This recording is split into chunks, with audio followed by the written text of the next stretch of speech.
Panginoong Diyos na makapangyarihan sa lahat, o Diyos, kayo po ang aming Panginoon. Hinahanap ka namin, Panginoon. Ang aming mga kaluluwa ay palaging nananabik sa pagsasaliksik po sa iyong presensya. Salamat sa iyong kapangyarihan. Salamat, Panginoon, sa paghahari mo namin sa amin sa banal mong templo. Ikaw, Panginoon, ang aming pinupuri at niluluwalhati ngayong umaga. Salamat po sa iyong pag-ibig. Ang iyong pag-ibig na mas mahalaga pa kaysa sa aming mga buhay, Panginoon. Salamat po. At kami merong makapangyarihan at walang hanggang Panginoon na sinasamba. Maraming salamat po sa iyong mga pagkakaloob, Lord, ng mga pangangailangan namin araw-araw. Ang iyong kalooban, ang siyang nasusunod at naghahari sa amin sa araw-araw. Dakilang Diyos, sa umaga pong ito, nais naming lumapit sa iyo ng aming mga puso ay maging malinis, magkaroon kami ng kapayapaan, at ito'y nanggagaling, Panginoon, sa iyong dakilang pagpapatawad at pagbibigay ng paglilinis ng aming mga kaluluwa. Humingi po kami ng patawad, paglilinis, upang maging katanggap-tanggap ang aming pagsamba ngayong umaga sa iyong harapan. Payapain mo po, Lord, ang aming mga puso. Payapain mo ang aming mga diwa. At tangi ikaw lamang ang aming mabigyan ng tugon ng papuri. Katulad po ng awit, we should turn our eyes sa iyo, Panginoon, sa buong panahon ng aming pong buhay. Sapagkat ang pagluwalhati ay tanging nasa iyo lamang, Panginoon. Dalangin po namin patuloy ang aming bansa. Dalangin ko po ang lahat ng namumuno. Muli po, sinasama namin sila sa panalangin.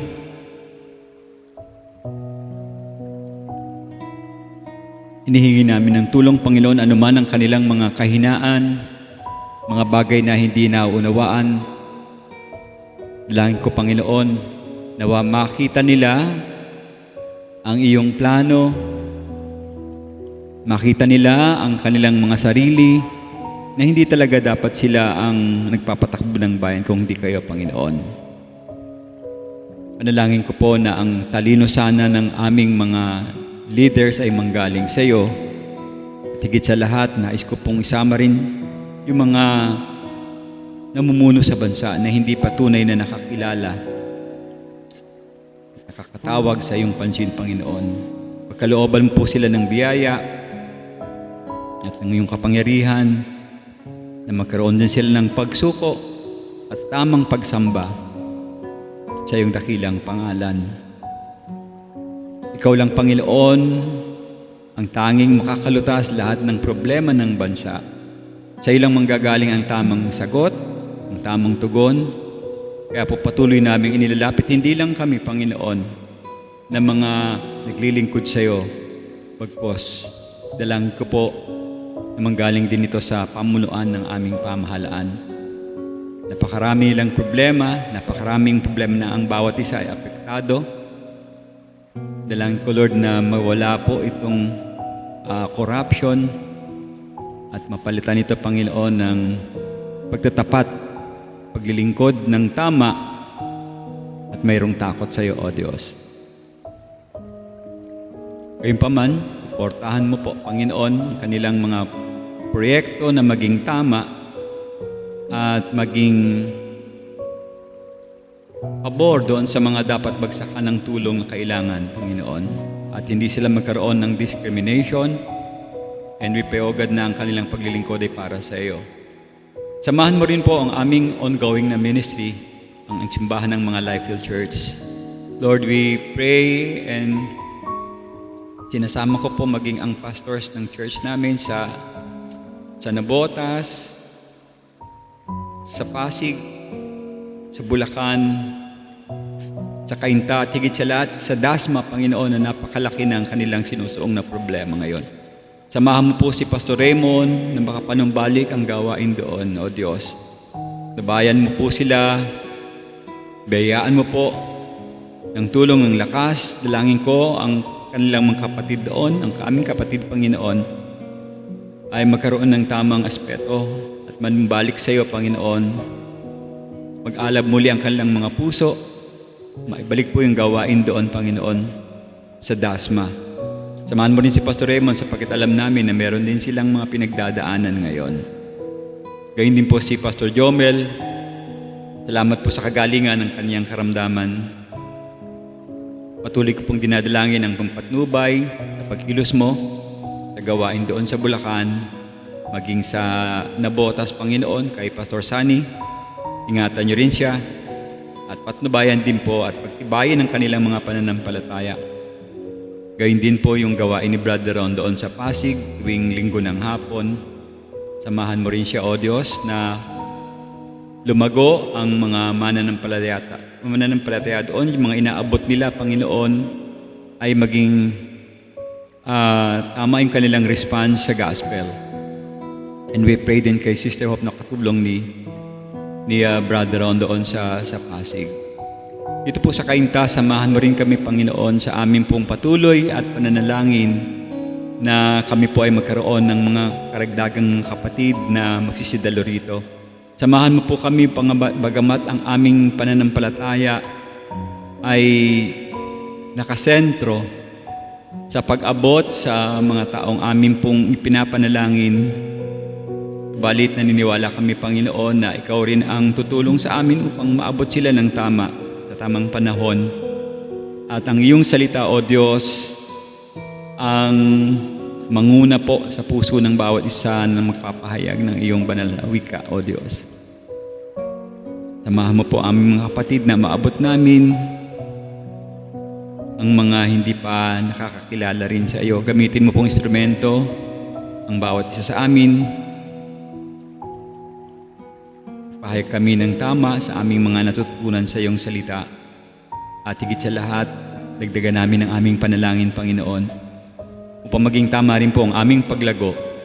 Hindi lang kami dumami, kung hindi magkaroon kami, Panginoon, ng mga mananampalataya na kasama namin, na mayroon tamang adhikain at tamang diwa ng pagsamba sa iyong dakilang pangalan.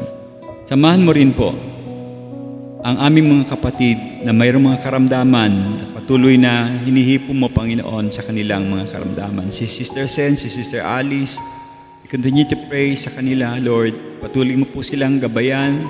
Tulungan mo pong magamot yung kanilang mga karamdaman. At dalangin ko, Lord, ng iyong loob ay pumasa kanila at magkaroon sila ng tamang pakiramdam ng kanilang mga nararamdaman, Panginoon, sa kanilang mga mahihinang pisikal na katawan. Samahan mo po maging yung kanilang mga gamot at mga doktor, mga laboratory, mga exams na kanilang kailangan. We consider din, Lord, ang kanilang panginginan po financial sa mga ginagastos sa kanilang karamdamang ito. Samahan mo rin po ang kanilang kasama sa buhay, si Brother Ray at saka si Brother Manny, sa kanilang pagbabantay, Panginoon, sa kanilang mga kalagayan, O Diyos. And we even pray, Lord, na sana po maging maganda yung mga resulta ng kanilang laboratory exam na nasa proseso, Panginoon. Muli po pinupuri ka namin sa kagalingan at sa dagdag na tulong na iyong ginagawa. Hindi lamang kay Sister Alice at Sister Sen, maging sa iba naming mga kapatid na nangangailangan din ng iyong kalinga at ng iyong tulong. Si Brother Levi, dalangin ko rin, Lord, sa kanyang karamdaman. Samahan mo rin siya palagi sa kanyang puso na huwag manghina ang kanyang kalooban, bagpos maging matatag at kumapit, Panginoon, pananampalataya sa kanyang nararamdaman din. Samahan mo rin po sa kanyang problema doon sa kanilang opisina. Samahan mo, Panginoon, na maging maganda at magkaroon ng maayos na desisyon si Brother Levi sa mga susunod araw sa kanyang pagtatrabaho. Salamat din po, Panginoon, sa bawat isa sa amin na iyong iniingatan, nagkakalooban ng proteksyon saan man kami dumako, saan man kami magpunta. Salamat, Panginoon, sa pag-iingat. Salamat din po sa kalakasan na ipinagkakaloob mo sa bawat isa sa amin. Maging aming mga estudyante na nag-aaral, salamat sa tulong mo at ang iba'y nakatapos na. At ang iba'y naghahanda sa susunod na kurso, panibagong proseso muli ng adjustment sa susunod na pasukan. Samahan mo po, Panginoon, maging ang kanilang mga magulang na nagtutustos din ng kanilang pangmatrikula. Tulungan mo po sila, Panginoon, na maigawad at maipagkaloob sa kanila ang kanilang mga pangangailangan. At dalangin ko rin, Panginoon, ang aming pong mga ongoing Bible studies na online at saka home Bible studies sa bahay. Kayo po, O Diyos, ang maluwalhati sa gawaing ito at dalangin ko ang iyong patnubay. Samahan mo po palagi ang lahat ng mga kapatid namin na nag-aaral at lumalago, nakikinig, nag-aaral, nagsasaliksik ng iyong salita.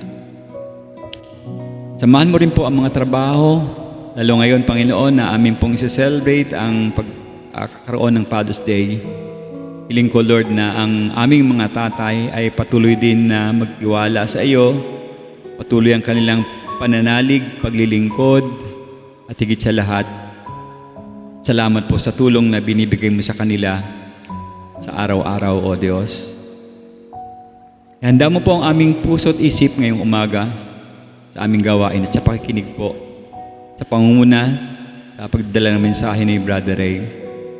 Tulungan mo siya na maipahayag at tumimo sa puso ng bawat mga tatay, especially at sa bawat isa sa amin ang kanyang mensahe ngayong umaga. Maraming salamat po. Ito ang aking panalangin sa pangalan ng iyong anak na si Jesus. Amen.